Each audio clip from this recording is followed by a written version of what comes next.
What's going on? Mike here, got another video.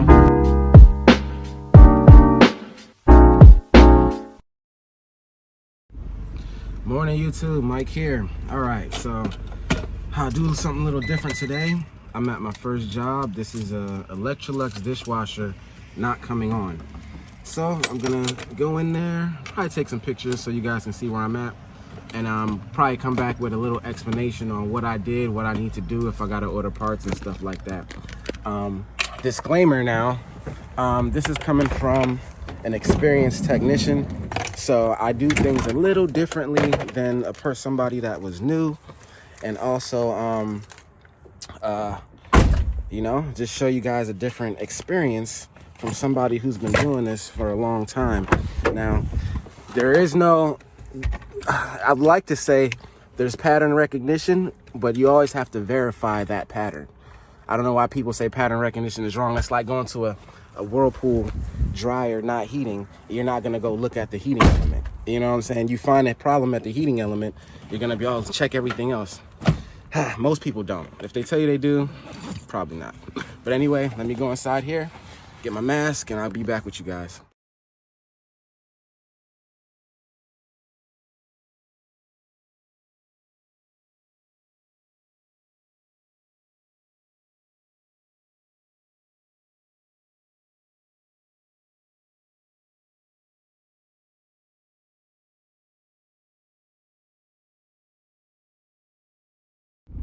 All right, guys, so I put pictures and stuff up, but pretty much as a dishwasher not powering on, the first thing I did, verified power from the wall. I was getting power from the wall, went to the dishwasher junction box right under the dishwasher, found, and I put, like I said, I put pictures up. You'll see that one picture where I found the one cord wire wasn't connected, and boom, back together and powered up. So that was an easy one. Let's see if we can get some difficult ones. The next job I'm heading to, I think I got a lot of dishwashers today. So the next job I am headed to is, let's see, usually my schedule's on that phone, but I'm videotaping from that phone. So another dishwasher, LG dishwasher AE error.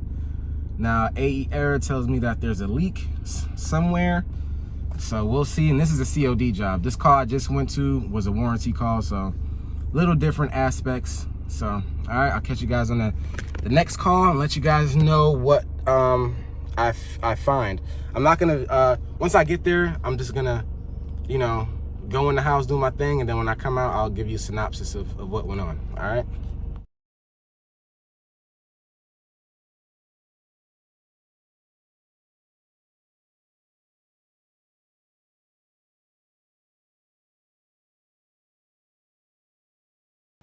So I disconnected it to check to see if it's running and see where it's leaking from. As soon as I plugged it in, or he plugged it in, AE popped up. So we'll see what it does. All right, so that was the LG dishwasher AE code. So pretty much I went in there, I asked him, pretty much you gotta, I asked him a lot of questions, and the questions that I asked him led me to where I needed to be. He just said the code came on, they were just walking past and it popped up. So when I took it apart and I checked that float switch, the leak detecting switch, it pretty much was stuck in an up position. So I took my meter out, checked for continuity on it. It was reading like it did. So when I pulled the switch, I just had to clear around it, pull it down, and it seems like it was working properly. This was a COD call. So I charged my service call a little bit labor, and it worked. I was out of there. As soon as he plugged it up, AE popped up. So went to the actual sensor and took care of it. So another easy one, guys. Nothing I can tell you about that. So we'll go to the next one. The next one is, I think this is something different other than a dishwasher. I'm tired of dishwashing, but hey, if it's easy fixes, I love it. All right, so the next call is a refrigerator, no cool, COD. So we're gonna hit this one up. I'll be back and let you guys know what's up.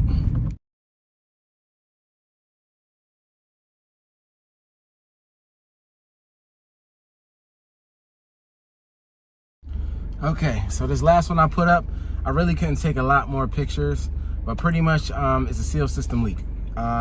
fridge not cooling.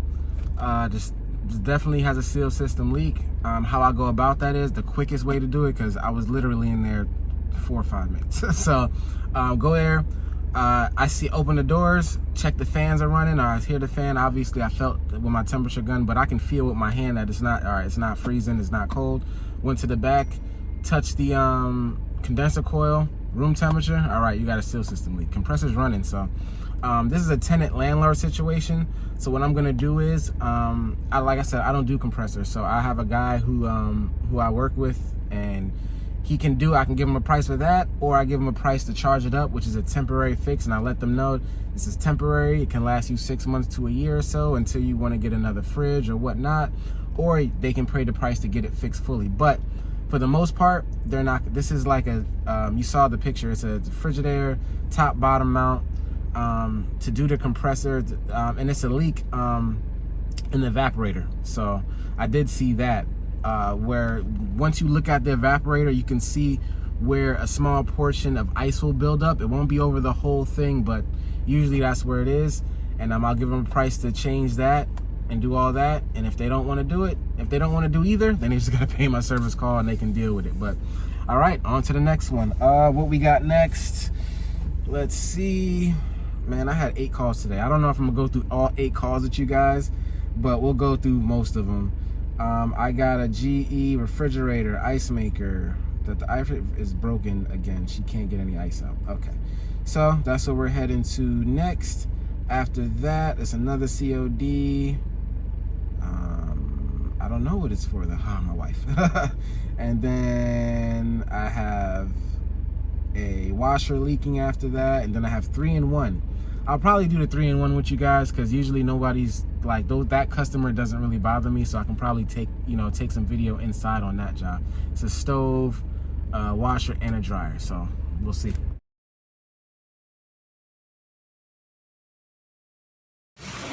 We got a leak. I gotta find where this leak is, and I'll let you guys know what's going on. This is one of the jobs I'm leaving. Beautiful view.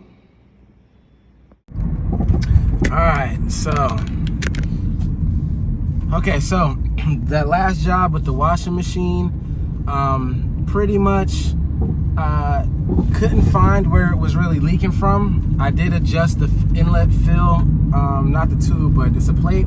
I did adjust that, but didn't find. Took the whole machine apart, still didn't find a leak. So on to the next one. This is 3-in-1. I did miss a job. I did skip a job because I really couldn't take pictures in it.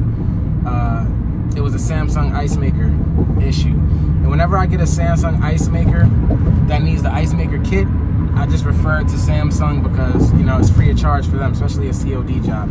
And then warranty jobs, they're not covering it anymore. So I don't do any Samsung ice makers like that.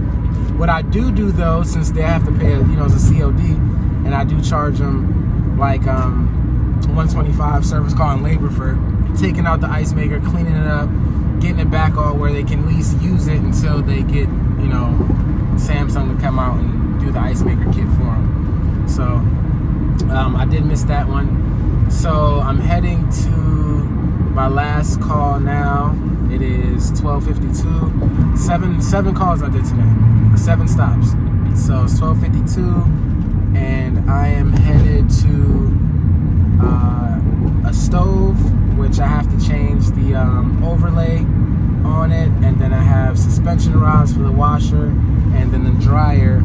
I just got to take apart the rear, the back off, and clean out. It's a whole bunch of lint. Basically, I'll show you guys that job. I'll be able to take more video and picture. So yeah, keep you guys posted.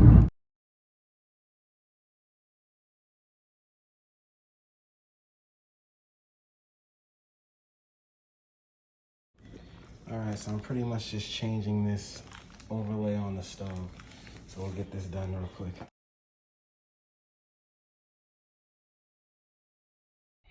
Washer needs suspension. Dryer, if you can see, is fully blocked back there. So I gotta take that out and clean it. and it'll be drying good. So, look at all this. Wow. Wow. Yep,